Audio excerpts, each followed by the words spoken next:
Di sini saya akan membahas tentang akhlak kepada Allah Subhanahu wa taala, yaitu bertaubat, berzikir dan berdoa. Oke, jadi sebelumnya saya akan membahas akhlak terlebih dahulu. Apa sih akhlak?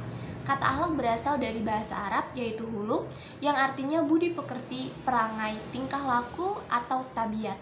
Dan dapat kita ketahui bahwa akhlak sifat-sifat yang dibawa manusia sejak lahir dan tertanam pada jiwanya.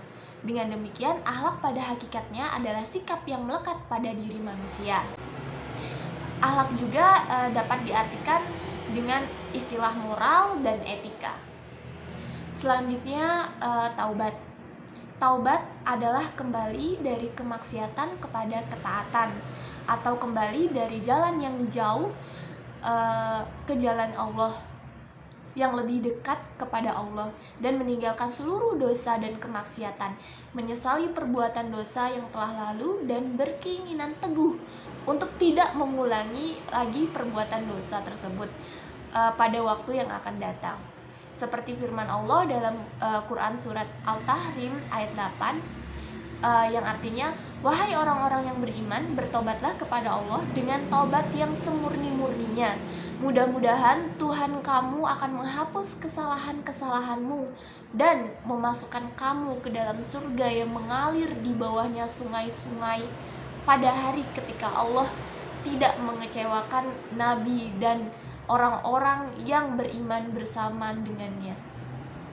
Sedang cahaya mereka memancar di hadapan dan di sebelah kanan mereka, sambil mereka berkata, ya Tuhan kami, sempurnakanlah untuk kami cahaya kami dan ampunilah kami, sungguh Engkau maha kuasa atas segala sesuatu.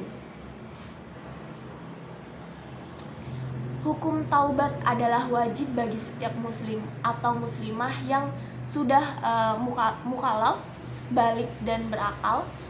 Taubat baru dianggap sah dan dapat menghapus dosa apabila telah memenuhi syarat yang telah ditentukan.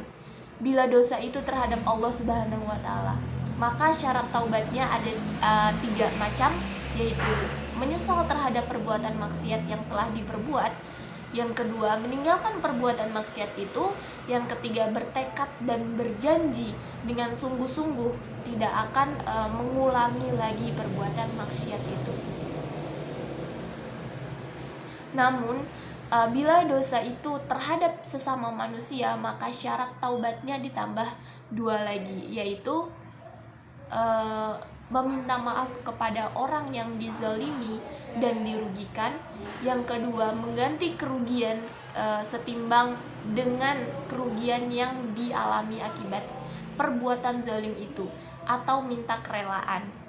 Perlu diketahui dan disadari oleh setiap orang yang telah terlanjur berbuat dosa bahwa seorang yang telah membaca istighfar, mohon ampun kepada Allah Subhanahu wa taala, tetapi terus-menerus berbuat dosa, maka ia akan dianggap telah mengolok-olok Tuhannya. Demikian juga seorang yang berbuat dosa dan baru bertaubat ketika sakaratul maut, maka taubatnya tidak akan diterima oleh Allah Subhanahu wa taala.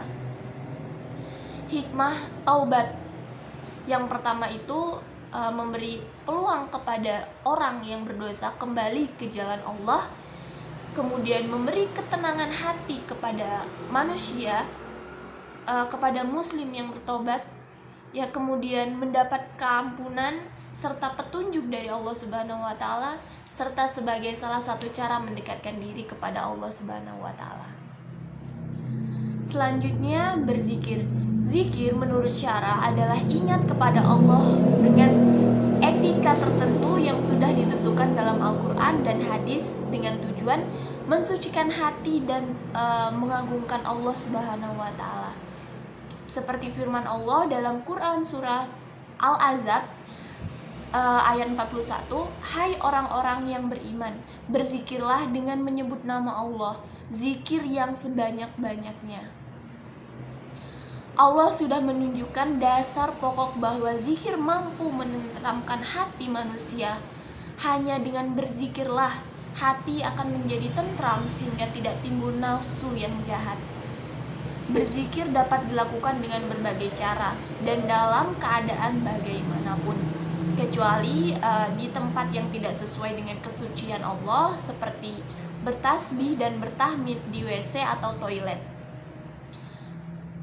Seperti yang tertuang dalam Al-Quran, yaitu orang-orang yang mengingat Allah sambil berdiri atau duduk atau dalam keadaan berbaring, dan mereka memikirkan tentang penciptaan langit dan bumi, seraya berkata, "Ya Tuhan kami, tiadalah Engkau menciptakan ini dengan sia-sia.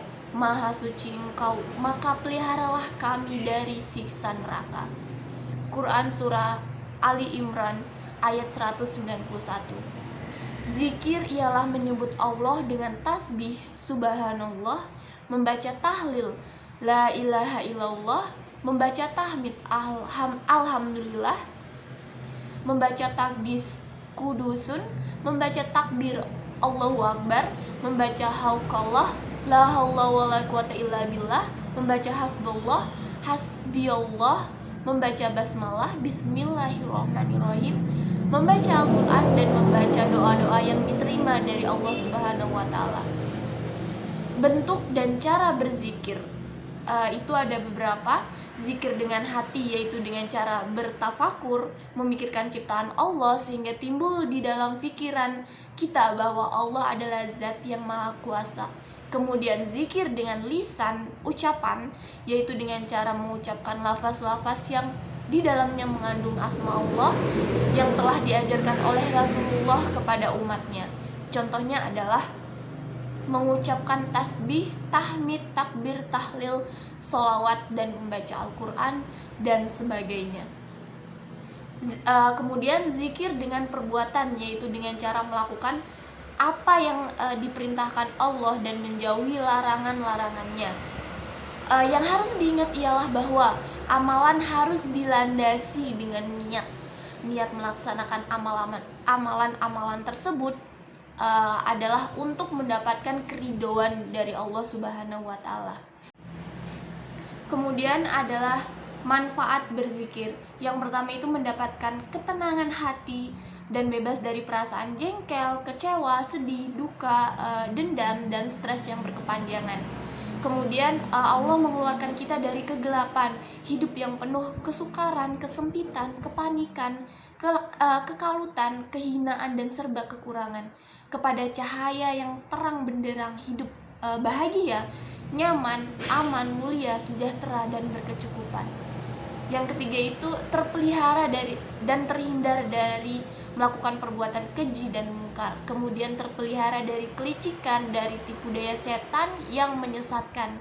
Dan kemudian selalu mendapat jalan keluar dari berbagai kesulitan yang datang menghadang, dan mendapat rezeki dari tempat yang tidak pernah diduga, serta selalu dicukupkan semua kebutuhan hidupnya. Selanjutnya, akhlak kepada Allah adalah berdoa. Menurut bahasa, artinya memanggil, meminta tolong, atau memohon sesuatu. Sedangkan doa menurut pengertian syariat adalah memohon sesuatu atau memohon perlindungan kepada Allah Subhanahu wa Ta'ala dengan merendahkan diri dan tunduk kepadanya. Doa merupakan bagian dari ibadah dan boleh dilakukan setiap waktu dan di setiap tempat, karena Allah Subhanahu wa Ta'ala selalu bersama hamba-hambanya dimanapun itu. Doa dalam pengertian adalah pendekatan diri kepada Allah Subhanahu wa Ta'ala dengan sepenuh hati. Dan Rasulullah SAW telah menegaskan keistimewaan doa di sisi Allah Subhanahu wa Ta'ala adalah melebihi segala keistimewaan yang ada. Dalam hal ini Rasulullah SAW bersabda, tidak ada sesuatu yang lebih mulia di sisi Allah dibanding dengan doa. Hadis riwayat Tirmizi, Nasai, dan Abu Daud.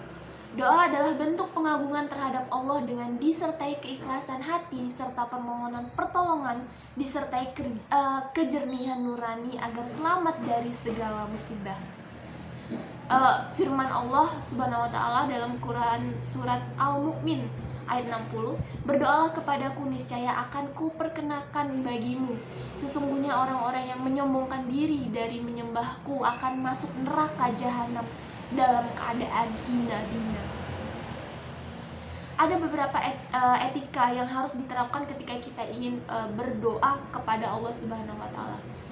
etika dalam berdoa adalah bagian dari ibadah untuk mendapatkan kemakbulan dalam berdoa. Yang pertama itu mengangkat tangan dan menghadap kiblat. Seorang muslim ketika berdoa hendaklah menghadap kiblat, sebab yang demikian adalah sunnah. Di samping itu hendaklah mengangkat tangan ketika berdoa dan mengusapkan kedua telapak tangan ke wajah ketika selesai berdoa, karena itu bagian dari sunnah Rasul. Kemudian dimulai dengan memuji Allah Subhanahu wa taala. Seorang muslim ketika berdoa hendaklah memulai doanya dengan memuji keagungan Allah, bahwa pujian kepada Allah bersolawat kepada Nabi baik di tengah, di awal maupun di akhir doa. Kemudian khusyuk dalam berdoa. Ketika dalam berdoa hendaklah menunjukkan sikap merendahkan diri dan kehusyukan hati. Misalnya dengan mengulang bacaan doa hingga 3 kali, tidak tergesa-gesa, serta penuh keyakinan bahwa doa yang dipanjatkan pasti dikabulkan oleh Allah Subhanahu wa taala kepada setiap hambanya yang memanjatkan doa. Kemudian selanjutnya dengan suara sederhana. Ketika memanjatkan doa hendaklah dengan volume suara yang sederhana, tidak terlalu keras, tidak pula terlalu pelan.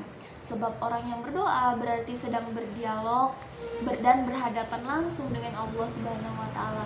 Dan selayaknya bila dia merendahkan suara hingga hatinya lebih khusyuk dan merasa dekat dengan Allah Subhanahu wa taala.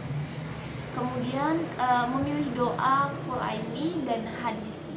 Ketika berdoa hendaklah kita memilih doa-doa yang telah diajarkan Al-Qur'an maupun Al-Hadis. Dalam Imam Al-Ghazali dalam kitabnya menegaskan yang terbaik bagi seorang yang memanjatkan doa adalah memilih doa yang benar-benar telah diajarkan Al-Quran dan Al-Hadis, sebab kemakbulannya sudah teruji keberhasilannya dalam mendatangkan kemaslahatan bagi umat. Kemudian selanjutnya adalah tidak menyimpang dari syariat. Ketika berdoa hendaklah jangan menyimpang dari garis ajaran syariat Islam, dan jangan berdoa untuk kesengsaraan orang lain atau untuk kecelakaan diri sendiri.